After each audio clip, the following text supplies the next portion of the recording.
Seguimos avanzando en hora de cierre aquí en Radio Sarandí. Pasan 20 minutos de la hora 19.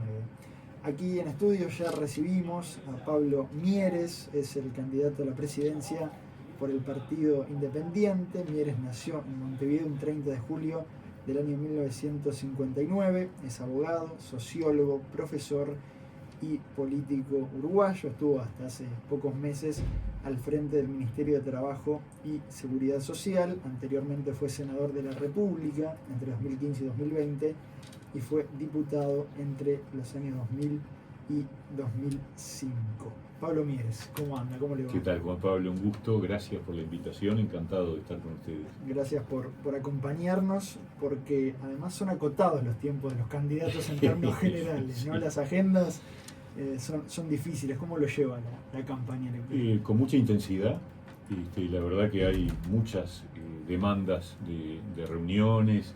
Yo creo que el Uruguay tiene una característica muy interesante, que es que, primero, somos un país de distancias sociales cortas, es decir, nos conocemos casi todos, es fácil acceder al vínculo de cualquier persona, por más conocida o que tenga más reconocimiento que sea. Y entonces eso se expresa en la campaña electoral, porque es enorme la cantidad de instituciones, organizaciones, grupos que solicitan conocer qué es lo que pensás, cuáles son tus propuestas, cuáles son tus ideas. Y yo creo que es una responsabilidad moral de parte de un candidato que aspira a que lo voten, que cuando te invitan, estar, presentar las ideas, presentar las propuestas y obviamente intercambiar y además enriquecerse uno también, porque a veces los aportes que hacen las personas que participan de esas reuniones son realmente ricos, ¿no? Usted es sociólogo, ¿verdad? Sí, a ver, yo soy abogado con título de la Universidad de la República y cuando estudiaba, que era época de dictadura, la carrera de sociología estaba prohibida porque la dictadura la había eliminado, pero empezó un curso de sociología en el CLAE, ahora Universidad CLAE, pero en aquel momento era una institución, una ONG, digamos, y ahí estudié sociología con César Aguiar, con Errandonea, con el Sordo González, con los Popes, que no estaban en la Universidad de la República porque estaban también prohibidos. Y bueno, y ahí aprendí sociología, hice el grado en sociología para el desarrollo del CLAE y empecé a trabajar como cientista social, más que como abogado. Y con un énfasis en lo político, sí. ¿no? En el estudio de la política. Sí, a mí siempre... Lo que sería un politólogo. Exactamente, digamos, sí, ciencias políticas. Yo di clase en la licenciatura en sociología, pero en el ciclo básico. Lo que di clase en la licenciatura en ciencia política y en la maestría en ciencia política. Y sí, me dediqué a los temas comportamiento electoral, sistemas de partidos. Tengo varias publicaciones hechas. Ahora sí, hace mucho tiempo. No, sí, en el 2015 fue lo último que publiqué. Ahí ya había entrado al Senado y empecé a notar que era imposible. Incluso la docencia la dejé a fines del 2015 porque me di cuenta que ya no tenía tiempo para estar actualizado.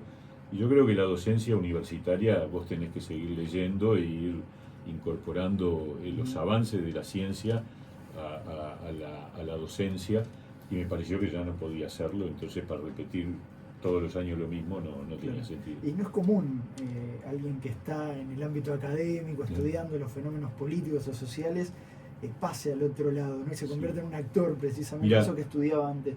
Usted hace mucho que está en política, obviamente, sí, muchísimo, ¿no? Pero ¿cómo se da ese Mira, uno de mis mayores orgullos es que yo di clase a todas las generaciones de politólogos hasta cierta etapa, conocidos todos, yo qué sé, Nacho Sosnávar, Adolfo Garcés, Daniel Buquet, todos los que uno los nombra hoy. Sí, y nunca tuve, y yo hacía política, y ellos sabían, todos, que yo hacía política, y nunca tuve ningún cuestionamiento de que en la cátedra tuviera algún sesgo por el hecho de hacer política. Y eso es uno de mis mayores orgullos.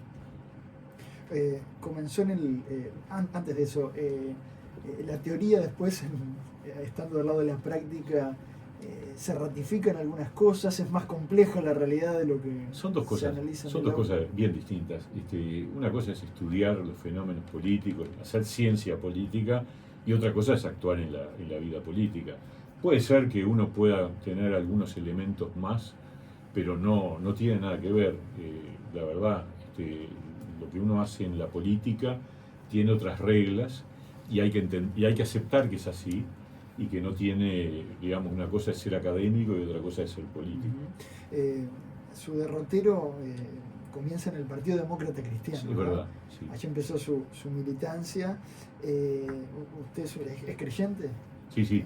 Es que en realidad, a ver, yo soy católico, tuve militancia en la pastoral juvenil, en la iglesia, y iba a una parroquia, la parroquia de los Vascos, que era el mismo lugar donde había hecho escuela y liceo. Después fui al Juan 23 en bachillerato, y justamente yo entré a la política desde el compromiso cristiano, es decir, era época de dictadura, tenía amigos con los que compartíamos la militancia pastoral y decidimos que había que tomar un compromiso político. Y casi que naturalmente el camino fue la democracia cristiana, donde yo tenía gente, referentes que estaban también en la actividad pastoral, y por ahí ingresé a un partido que en ese momento estaba prohibido, como todos, pero que tenía algún nivel de actuación semiclandestino o clandestina, digamos. Y entré a la juventud del PDC en el año 79, o sea, antes del plebiscito. Mi primera campaña, digamos, como militante de base fue el plebiscito del no. No fue un año fácil ese, porque la dictadura recrudeció en algún momento. Sí, ¿no? Claro, tuvimos momentos... Siempre la dictadura fue compleja, ¿no? Pero te más diría, en esa etapa. Sí, incluso después tuvimos un año que creo que fue en el propio año 83, que ya era un año de empuje, de salida. Hubo estertores de la dictadura. Me acuerdo que a un compañero nuestro, yo militaba en el Centro de Estudiantes de Derecho, y la peculiaridad de ese equipo del Centro de Estudiantes de Derecho es que estábamos de todos los partidos. Ahí estaba Juan Miguel Petit, que en aquel momento era colorado, Jorge Gandini, que era blanco, Eduardo de León del Partido Socialista, y hasta de la IDI, y bueno, estábamos nosotros de la Democracia Cristiana, más de uno, Javier Lacida, quien habla, Jorge Rodríguez, el chileno, que era también de la Democracia Cristiana, y en ese momento hay un ataque sobre la UJC, y hay un compañero que integraba ese grupo, Javier Pérez, que lo llevan preso, la pasó muy mal, de hecho se fue del país después, logró salir porque tenía ciudadanía española, y ahí hubo un momento que no se sabía para dónde pegaba el golpe, ¿no? O sea, siempre estuvimos, uno estaba acostumbrado, yo en esa época me acostumbraba a aprenderme los teléfonos de memoria para no tener agenda. Es increíble, ¿no? Porque si te agarraban la agenda, claro, entonces uno hacía ejercicios mnemotécnicos para manejarse con los teléfonos en la cabeza, que en realidad, bueno, si te agarraban también podía ser un riesgo. Pero no, a mí no me tocó estar preso, sí estar al frente de operativos de volanteadas y de cosas de ese tipo, y estuve, la cosa de la que mayor orgullo tengo, estuve en el estrado del acto del obelisco, de los más jóvenes que estábamos ahí. Yo tenía 24 años en ese momento, y ahí estaba en el estrado. La verdad que es algo inolvidable, ver el río de Libertad desde ahí arriba y sentir además que estábamos con las otras generaciones que estaban proscriptas, prohibidos, etcétera. Fue una cosa tremenda, ¿no? Inolvidable. De todo eso a una democracia plena, ¿no? Totalmente. Como la que gozamos por suerte hoy en día. Rápidamente, antes de venir a los temas de esta campaña, del Partido Demócrata Cristiano, que estaba en el Frente Amplio, sí. Después pasa al Nuevo Espacio, sí. ¿verdad? Ahí hay un proceso muy rico, que es entre el 87 y el 89, donde dentro de la democracia cristiana, y particularmente en la juventud, se produce un proceso de reflexión crítica sobre la izquierda o las izquierdas, y como resultado de ese proceso y de una decisión de Hugo Batalla de la 99 y del PDC, se arma el primer Nuevo Espacio, el Nuevo Espacio del 89, con Juan Pablo Terra como candidato al Senado, que ahora justamente la semana pasada se cumplieron 100 años de su nacimiento. Nosotros hicimos un homenaje desde el Partido Independiente. Obviamente Juan Pablo murió antes de que naciera el Partido Independiente, pero nosotros sentimos que es uno de nuestros inspiradores. Juan Pablo Terra, Hugo Batalla, Selmar Michelini, Carlos Quijano, son esas referencias que uno dice, esta gente que obviamente no conoció al Partido Independiente, y nosotros no pretendemos decir que hubiera estado ni nada, no podemos faltarles el respeto, pero sí decir, estos tipos a nosotros nos inspiraron. Por eso decimos los inspiradores. Sí. En el 99 votó a Tabaré Vázquez, por lo que tengo entendido, en el balotaje, primer balotaje del año 1999. Espérate un poquito, ¿cómo fue? En el 99, exactamente, cuando yo iba de candidato a vice con el segundo Nuevo Espacio, con Rafael Michelini. Hay una decisión que toma Rafael de votar a Tabaré en la segunda vuelta, y a mí me pareció que siendo integrante de la fórmula debía acompañar. Con muchas dudas, pero acompañé. Sí, voté a Tabaré en la segunda vuelta. Después pasa todo el proceso más conocido del Partido Independiente, y en esta última etapa forma alianza el Partido Independiente con los partidos tradicionales, Partido Colorado, Partido Nacional, y se suma Cabildo Abierto. Simplemente, para entender este derrotero, ¿qué es lo que lo decepciona del Frente Amplio o de la izquierda más tradicional? Digamos? Con el Frente nosotros, tuvimos yo entré a la vida política en el PDC estaba en el Frente Amplio. Hay una división fuerte dentro de la izquierda, entre lo que podríamos llamar la izquierda socialdemócrata y la izquierda que nosotros llamamos la izquierda tradicional en aquel momento, y eso da pie a esa experiencia de Nuevo Espacio en sus dos versiones, primero con Hugo Batalla, después con Rafael Michelini. Cuando Rafael dice, yo vuelvo al Frente, que es un poquito después del 99, yo ahí digo, no, yo ya me fui del Frente, la verdad que no estoy de acuerdo con el Frente Amplio. El Frente en ese momento ni siquiera había gobernado. ¿Qué era lo que generaba lo que pasa dudas, es que esa concepción de una izquierda que no tenía la capacidad de reconocer que hay una izquierda autoritaria, y que en realidad nunca se animó, ni ahora, a condenar el autoritarismo cuando es de izquierda. Fíjate lo que pasa en Venezuela, y todavía después de lo que pasó anteayer, que se tuvo que ir del país refugiado Edmundo González Urrutia, que es un tipo que ganó las elecciones notoriamente, de acuerdo a cualquier análisis, se tuvo que ir del país. Y el Frente Amplio no ha condenado al gobierno de Venezuela nunca. Yo hace 10 años que estoy planteando condenas al gobierno de Maduro. Yo estuve en el 15 en Venezuela, estuve en la casa de Edmundo González Urrutia, lo conocí perfectamente, es un gran tipo, un tipo fuera de serie. Ese autoritarismo, esa barbaridad que es el régimen de Maduro, desde el 15, desde el 16, que es cuando le da el golpe de Estado, porque disuelve la Asamblea Legislativa, bueno, en el 15 gana la oposición a la Asamblea Legislativa. De ahí en más nunca aceptaron, ni tampoco de Cuba. A ver. Pero no fue autoritario aquí la izquierda. Bueno, pero en términos generales. Pero es importante, sí, bárbaro, todo bien, pero, pregunto, ¿por qué cuando el autoritarismo de izquierda miran para el costado? ¿Por qué?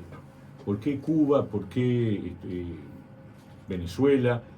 ¿Por qué nunca pudimos sacar una declaración por unanimidad en el Parlamento?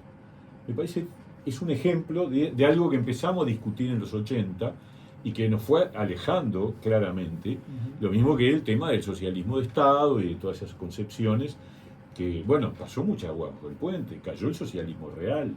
Hoy uno se pregunta, después de todo lo que vimos que fue en el mundo el comunismo, ¿cómo algunos se siguen llamando comunistas en Uruguay? Como si fuera algo prestigioso. Bueno, esa es la izquierda con la que nosotros... Un tema de valores. Sí, la izquierda que hoy nos está poniendo al borde del precipicio, ¿no? Porque esa izquierda, que es una parte del frente, pero una parte que pesa mucho, está apoyando un plebiscito que nos lleva a la catástrofe, ¿no? Vamos a hablar de eso. ¿Y qué es la izquierda? Usted igual se considera izquierda. Yo soy un tipo socialdemócrata, de centro izquierda, moderado, y quiero explicar por qué. Porque primero está la explicación de por qué nos fuimos del frente, que es la que acabo de mencionar, porque teníamos diferencias ideológicas y programáticas muy fuertes y claras y contrastables. Entonces, cuando Rafael Michelini, por las razones que fuera, dice que quiere volver al frente, ahí nos separamos y ahí fundamos el Partido Independiente con buena parte de gente que venía de la lista 99. Iván Posada, Heber Gato, una serie de compañeros que decidieron que no volvían al frente, igual que nosotros, que veníamos del otro núcleo, el núcleo demócrata cristiano. O sea que de alguna manera el PI es una continuidad de aquello que fue el primer Nuevo Espacio, 99 y PDC. Por eso sentimos esa vinculación familiar con Juan Pablo Terra y con Hugo Batalla. Entonces, luego, ¿qué es lo que pasa? Llega el frente al gobierno, nosotros estábamos fuera del frente, estuvimos en la oposición, una oposición constructiva, nunca estuvimos en la teoría de tirar piedras de afuera, votamos cosas, obviamente, le votamos el presupuesto a Mujica, eso nadie se acuerda, pero el Partido Independiente votó el presupuesto nacional, el quinquenal de Mujica, cosa que en general los partidos que están en la oposición no votan el presupuesto.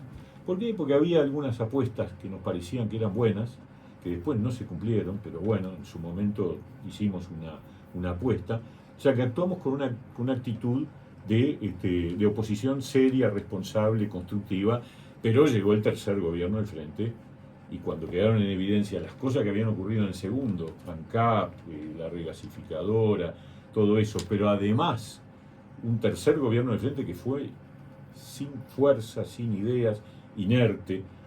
Empezó con Tabaré Vázquez hablando de que iba a cambiar el ADN de la educación, no pasó nada, no hubo impulsos. Y por otro lado, lo que vimos es que del lado de los partidos tradicionales, tanto el planteo de Talvi particularmente, como incluso desde el Partido Nacional, la versión de la calle Pou del 2019, mucho más hacia el centro. Bueno, ahí nosotros dijimos, acá puede haber un acuerdo para cogobernar y efectivamente nosotros elaboramos un documento con algunas ideas, algunas propuestas y ahí se creó el primer compromiso por el país. Ahora, es un acuerdo, somos una coalición, somos distintos. ¿No perdía sentido el Partido Independiente ya aliándose con uno de los dos bloques políticos del país? Porque nosotros seguimos siendo fieles a nuestras convicciones, a nuestras ideas. De hecho, si vos mirás, una de las cosas que se pronosticaban con el gobierno de coalición era que se iban a dejar sin efecto la negociación colectiva, los consejos de salario, la negociación tripartita. Y bueno, quien habla ha sido el responsable de que nada de eso ocurriera. Por supuesto que con el aval del presidente de la República, pero es que si no yo no hubiera aceptado entrar al Ministerio de Trabajo. O sea, el Ministerio de Trabajo ha actuado como un gobierno de centro, de ecuanimidad. Yo dije, vamos a poner el péndulo en el centro.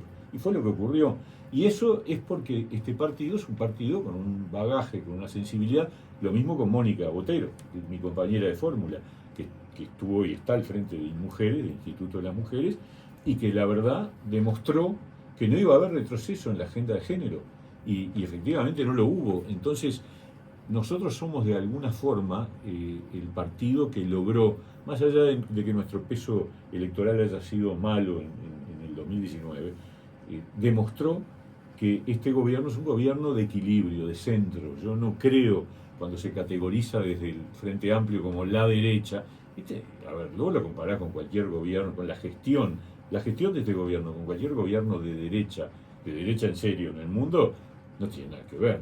Y yo creo que es un gobierno de centro. Y creo que es de centro en gran medida por la participación nuestra, porque es lo que equilibra la coalición. Cuando comenzó la pandemia, obviamente que más allá de lo sanitario, que era tremendo y lo urgente, ¿no? Salvar las vidas humanas, tratar bueno, primero el confinamiento no obligatorio, pero se impulsó eso, después buscar la vacuna. La gran afectación, obviamente, que además de lo sanitario, era la economía y en particular el empleo y el trabajo. Sí.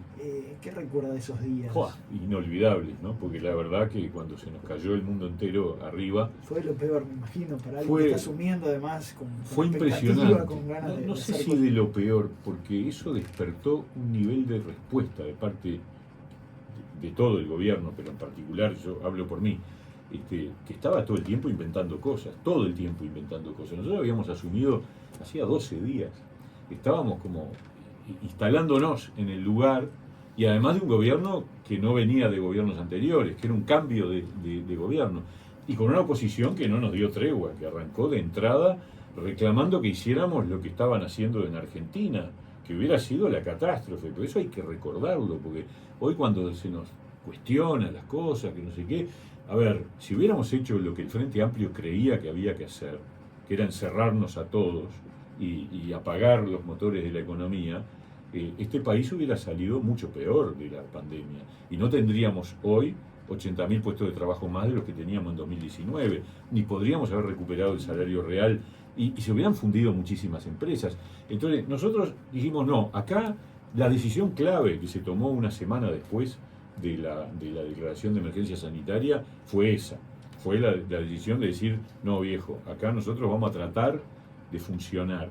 Y el seguro de paro parcial fue la bandera que a mí me tocó levantar, que fue un invento que inventamos en una semana con el director de Seguridad Social, Daniel García Ceballos, que estuvimos trabajando, decir, a ver, acá hay una fórmula, un instrumento que nunca se había utilizado, vamos a utilizarlo, que no existía, lo creamos por decreto y después lo fuimos prorrogando y otras cosas más, porque fueron, nosotros definimos a los 2 días de declarada la pandemia, que todo trabajador que se tenía que cuarentenar, o sea que tenía que dejar de ir a trabajar, se afiliaba al subsidio por enfermedad, aunque no estuviera enfermo. Y eso fue una interpretación que dimos en el mismo momento, y así todo el tiempo. Inolvidable, fue tremendo, pero yo me sentí que estábamos haciendo una gran contribución al país, ¿no? El salario se termina recuperando, sí, las cifras, ¿verdad?, del Instituto de Estadísticas. Ahora, cuando se le critica por parte de la oposición y también de los sindicatos, ¿no?, que en unos años se perdieron... bueno, pero eso se perdió en todo el mundo. Se perdió en todo el mundo. Incluso, por ejemplo, Fernando Pereira, que hace énfasis en esto, fue uno de los firmantes de aquel acuerdo para mantener los salarios en busca de proteger el empleo. Esas críticas en particulares, ¿creen que son deshonestas intelectualmente en algún punto? Yo no quiero calificarlas. A ver, yo quiero decir 2 cosas. Una, ese camino de caída del salario real lo vivió todos los trabajadores del planeta, y no estoy exagerando, estoy hablando del planeta entero, de todo ser humano que laburaba, perdió poder adquisitivo, porque cayó literalmente, pues se perdieron los puestos de el trabajo. Crecimiento económico del mundo cayó. Se perdieron, no sé, yo ahora no me acuerdo los números, pero eran millones de puestos de trabajo en el mundo, y nosotros en Uruguay acordamos, y eso habla bien de todos nosotros, porque firmamos. Como tú decías, Fernando Pereira era presidente del PIT-CNT y firmó un acuerdo tripartito que decía que si la economía caía, iba a haber una caída del salario real. O sea que la firmaron. Y por otra parte era razonable, porque lo que estábamos priorizando era el empleo, antes que el salario. Y bueno, y el salario cayó 4 puntos, y lo fuimos, pero yo dije ese día, el día que acordamos la caída del salario real, que el gobierno se comprometía a recuperarlo en la medida que la economía fuera recuperándose. Pero si fue lo que pasó. Que se le hace. Pero es que, ¿y quién los entiende? Porque si ellos nos si hubiéramos hecho lo que ellos querían, que era encerrar a todo el mundo, el salario hubiera caído mucho más, y los puestos de trabajo hubieran caído mucho más, y la recuperación hubiera sido mucho más lenta. Fijémonos lo que le pasó a Argentina, fue de terror. Ese era el modelo que ellos miraban. Lamentablemente es lo mismo que ahora están con el tema del plebiscito, que es ir al camino kirchnerista de eliminar las FJP, que llevó a las jubilaciones miserables que tenemos hoy. Le voy a preguntar por el plebiscito. La pobreza aumentó 2 puntos después de lo que fue la pandemia, y hay un número también que es importante. Pero la pobreza hoy, el último dato que yo tengo, está 1 punto arriba de la que estaba en 2019. En el 19 estaba en 9, ahora está en 10. Sí. La cuestión de los 25.000 pesitos, sí, ¿no? Los 500.000 uruguayos que ganan 25.000 pesos. ¿Cómo se sale de eso? ¿Cómo se logra bajar más la pobreza y que la gente gane más? ¿Qué propuesta tiene el partido? A ver, yo creo que la pobreza puede bajar más, y tenemos que concentrar recursos en los hogares de bajos recursos, particularmente, la propuesta principal del Partido Independiente es bajar la pobreza infantil a la mitad en este periodo de gobierno, en el próximo periodo de gobierno. Y hicimos los cálculos y se puede, hay que aumentar las transferencias, eso ya de por sí implica que hay hogares que van a saltar para arriba de la línea de pobreza, y eso va a implicar una mejora del indicador ¿Cómo general, se financia pero eso? focalizado en los hogares con niños pobres. ¿Y cómo Porque se ese es financia ese eso, programa? eso hay que ir aumentando las erogaciones, y por supuesto que tiene otra pata, que es el crecimiento de la economía. ¿Suba de impuestos? No, nosotros no estamos de acuerdo en subir impuestos, sí aumentar transferencias, sí creemos nosotros que hay que dar un proceso de crecimiento de la productividad, y ahí va el punto. El punto es que el Uruguay tiene que pegar un salto de productividad, y eso implica acuerdos de partes, porque la productividad se mide diferente según sector de actividad, pero la pobreza, a ver, primero, la pobreza se puede bajar con tratamiento directo pero sí focalizado en los niños, porque hasta ahora hemos bajado la pobreza, pero la pobreza infantil sigue siendo el doble. O sea, siempre la proporción es la misma. Nosotros decimos, esta vez tenemos que focalizarnos en los hogares con niños pobres. Por suerte, yo veo que todos los candidatos comparten esta idea. No fue así al principio. No, pero es que hasta ahora nunca se había priorizado. Nosotros levantamos la bandera de la prioridad, y después se fueron sumando Delgado, Orsi, etcétera. Yo tengo una prueba, que es que en febrero el diario El País le preguntó a todos los precandidatos cuál era la prioridad número 1 para el próximo gobierno. El único que dijo que era bajar la pobreza infantil fui yo. Después se fueron sumando, y bienvenidos sean, porque ahora tenemos la certeza de que gane quien gane, está el compromiso puesto arriba de la mesa, pero de los 25.000 pesitas. Y ahí el tema es el salto en productividad. O sea, yo no puedo generar un aumento de salarios si no generamos un aumento de la productividad. ¿Qué significa? Significa que la economía, pero cada sector de actividad, tenga mayor capacidad de producir con los mismos factores de producción. Uno de ellos es el salario. Entonces, yo puedo aumentar salario, puedo incluso reducir tiempo de trabajo, si no querés aumentar el salario, pero tengo que mejorar la productividad, porque si no, la rentabilidad de las empresas no te permite generar esas condiciones. ¿Y habría que trabajar de manera diferenciada según sectores? Sí, según, absolutamente. Es que la productividad, cuando vos generás bienes, no es la misma que cuando generás servicios, para decirlo de una manera gruesa. Y dentro de cada bien es muy diferente las reglas de juego. O sea, no es simplemente, bueno, en el mismo tiempo tenés que producir más unidades. Eso es una parte de la productividad. Eso implica la incorporación de tecnología, implica obviamente que el trabajo humano valga más teniendo la misma cantidad de horas. Pero todo eso hay que trabajarlo y acordarlo tripartitamente. Ya en el tramo final, usted solicitó esto, entre comillas, en caso de que gane la coalición nuevamente, el Ministerio de Desarrollo Social. ¿Le gustaría trabajar en las políticas sociales? Yo lo que dije en algún reportaje es que sin duda que el Partido Independiente tiene, entre sus acumulaciones técnicas, sin duda hay una acumulación fuerte en políticas sociales.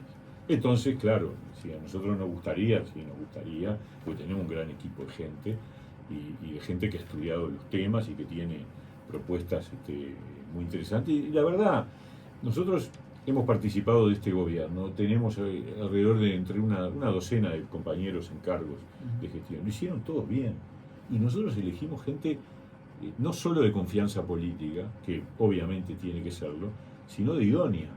En cada lugar que pusimos a un compañero, pusimos a alguien competente, a alguien que tenía formación específica en las tareas, y podríamos recorrer el espinel, y efectivamente fue así. Y de hecho, gente que le fue bien, que hizo sus cosas de manera correcta, y ninguno se tuvo que ir por algún problema de irregularidades. Entonces todo eso nos da credenciales en un momento en que yo creo que mucha gente dice, pero todos los políticos dicen más o menos propuestas parecidas. Bueno, pero el tema es en quién confías. Y yo creo que nosotros somos merecedores de la confianza, porque la gestión, por ejemplo, que a mí me tocó hacer en el Ministerio de Trabajo, demostró que las cosas que decíamos que íbamos a hacer, las hacíamos, y eso genera confianza. Mieres, el plebiscito de la seguridad social está generando augurios apocalípticos para la economía del país. Hoy escuchamos a la ministra Azucena Arbeleche. Están así, en palabras simples, ¿no? Para que podamos entenderlo los ciudadanos de a pie, los que no conocemos tanto de economía. ¿Por qué es? Lamentablemente están así. ¿Pero Lo voy a decir, a ver, ¿por dónde empiezo? Decir, la propuesta tiene el riesgo de que se presenta como lo bueno, bonito y barato. ¿Quién va a decir? A ver, yo te decir, te vas a jubilar a los 60 y vamos a levantar las jubilaciones mínimas al nivel del salario mínimo nacional, aplaudimos todos. El tema es cuánto sale eso. Y acá es donde hay que entender cuál es nuestra realidad. Porque también podríamos decir, bueno, no, jubilemos a los 50, ¿por qué a los 60? O a los 40. O sin trabajar. Bueno, son cosas todas, cuando vos entras en los números, te das cuenta que los países como el nuestro, que tiene las características demográficas que tiene el Uruguay, que es que cada vez nacen menos niños, tenemos pocos jóvenes y tenemos cada vez más viejos que viven más, por suerte, que eso es una buena cosa, pero el sistema de seguridad social no se sostiene. Los países que tienen estas características del Uruguay, todos tienen una edad de retiro más alta que 60 años. Todos. 65, 67. Ahora me enteré el otro día, Dinamarca está pensando en subirla a 70 la edad de retiro. ¿Por qué? Porque no hay forma de sostenerlo y porque además llegás mejor a edades más avanzadas. Eso también es verdad. Entonces, poner en la Constitución los 60 años es ponerte un ancla, porque eso implica un aumento del déficit. ¿Por qué la ley del año pasado corrió la edad de retiro? No enseguida, dentro de 15 años sube a 65. Porque es para los menores de 50, cuando lleguen a 60 y así gradualmente hasta los 65. Pero porque no hay más remedio. O alguien piensa que somos giles, que pusimos los 65 porque nos gusta torturar a la gente. Es ridículo. Es porque es la manera de darle sostenibilidad al sistema. Y poner en la Constitución 60 años, más subir de golpe, porque la reforma del año pasado va a aumentar las jubilaciones mínimas, pero de manera gradual y sostenible. No esto que es de golpe en un par de meses.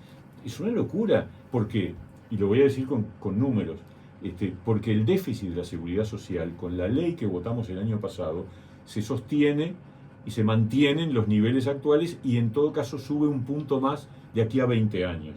Con la reforma sube 5 puntos de déficit. Y eso hay que pagarlo. Y lo van a tener que pagar los trabajadores activos, aumentando, por ejemplo, el aporte que hacen, el descuento que le hacen para las jubilaciones. Pero la buena intención de querer subir la jubilación va a estar Choca, afectada por los impuestos que tiene que pagar la persona por el IVA, por ejemplo. Porque, como dice el dicho, no hay almuerzo gratis. Que a vos te dicen, venía a comer, no sé qué, pero al final alguien paga la cuenta. Y brevemente, sé que no es un tema breve, las AFAPs.